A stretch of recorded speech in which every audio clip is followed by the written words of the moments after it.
Salut à toi, jeune tigre, bonjour, jeune lion, bienvenue à tous mes fauves. Que tu sois en couple ou pas, il y a bien des choses que tu dois apprendre à savoir au sujet des femmes. Et aujourd'hui, je vais aborder une idée importante que les hommes, de manière générale, ignorent. L'idée selon laquelle les femmes ne sont pas des menteuses. Et tu dois déjà être en train de te demander qu'est-ce que j'entends par là. Parce que cette idée, elle sous-entend que les femmes pourraient être prises pour des menteuses. Mais non, elles ne le sont pas. Et je vais t'expliquer pourquoi. Pour développer mon propos, je vais m'appuyer sur l'étude d'un chapitre du livre La voix de l'homme révélé de David Deida. Ce chapitre s'intitulant lui-même Les femmes ne sont pas des menteuses. Alors dans un premier temps, qui est David Deida? David Deida, c'est un auteur et conférencier américain né en 1958 qui est spécialisé dans la spiritualité appliquée à la sexualité. Il est spécialisé dans la masculinité et les relations intimes. Son approche, elle mélange psychologie, spiritualité et dynamique des polarités homme-femme. C'est un penseur moderne de la masculinité spirituelle et sexuelle qui inspire des dizaines de milliers d'hommes à dépasser la superficialité afin de trouver leur vraie puissance intérieure. Il est surtout connu pour son livre La voix de l'homme révélé qu'on va étudier aujourd'hui. Alors sans plus attendre, je te lis directement le texte d'introduction de la partie Les femmes ne sont pas des menteuses. Tenir parole est un trait masculin, que ce soit chez un homme ou chez une femme. Une personne d'essence féminine peut ne pas s'en tenir à ce qu'elle dit, mais ce n'est pas à proprement parler mentir.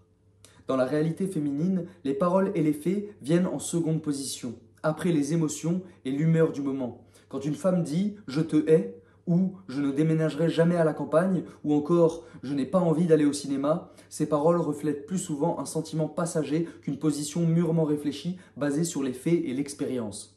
Le masculin, lui, veut vraiment dire ce qu'il dit. La parole d'un homme est son honneur. Le féminin dit ce qu'il ressent. La parole d'une femme exprime sa réalité du moment.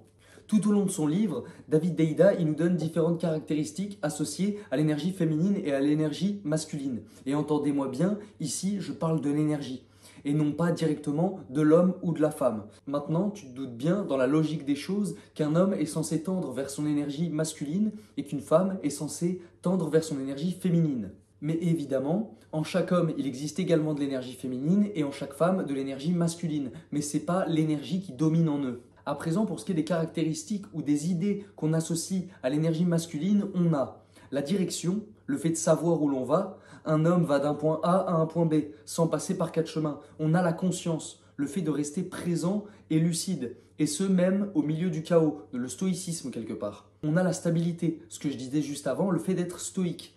On a la mission, le fait d'être guidé par un but plus grand que soi. Et on a également la profondeur, la liberté ou encore la transcendance. Maintenant, pour ce qui est des caractéristiques associées à l'énergie féminine, on a le mouvement, le fait d'être changeant, de fluctuer telles les vagues de l'océan, et ce, surtout au niveau émotionnel. Et on verra plus tard que c'est en grande partie ce qui explique pourquoi les femmes ne sont pas des menteuses.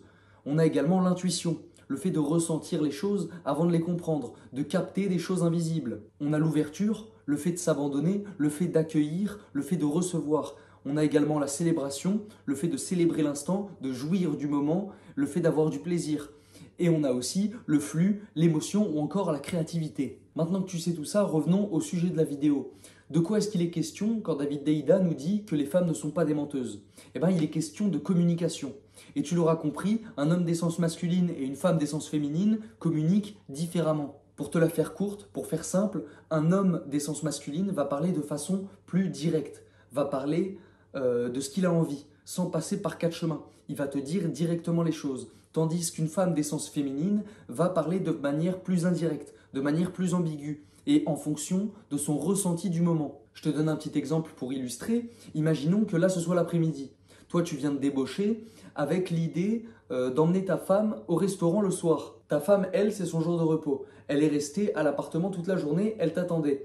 Donc toi, tu arrives, tu débauches, tu vas vers elle, tu lui dis bonjour, tu lui fais un petit bisou et là, tu lui demandes « Est-ce que ça te dit un resto pour ce soir ?» Ce à quoi elle répond « Non, je préfère rester ici, manger devant la télévision et regarder un film. » Là, tu fais face à un choix et tu as deux options qui s'offrent à toi. La première, c'est tu lui réponds très bien, tant pis. Auquel cas, on peut dire que tu n'as pas compris la nature féminine de ta femme qui te répond ici avec son énergie du moment. En fait, tu te braques et c'est pas bien. En gros, elle est restée toute la journée toute seule à t'attendre et toi, à peine arrivé, tu lui fais juste un bisou et tu lui demandes ça. Elle n'est pas dans le mood. C'est pas qu'elle veut pas, c'est que son émotion du moment n'est pas d'aller au resto. La deuxième option, ça aurait pu être, plutôt que de te braquer tout de suite et de prendre au pied de la lettre ce qu'elle t'a dit, c'est de t'approcher d'elle, t'asseoir à côté d'elle, l'enlacer, discuter de ce qu'elle a pu faire de sa journée. Peut-être même qu'à un moment, la situation, elle aurait pu déraper et tourner en partie de jambes en l'air, pourquoi pas. Ce après quoi, tu aurais pu affirmer d'un air confiant, allons au restaurant ce soir. Et là, la réponse, elle se serait transformée en d'accord, allons-y.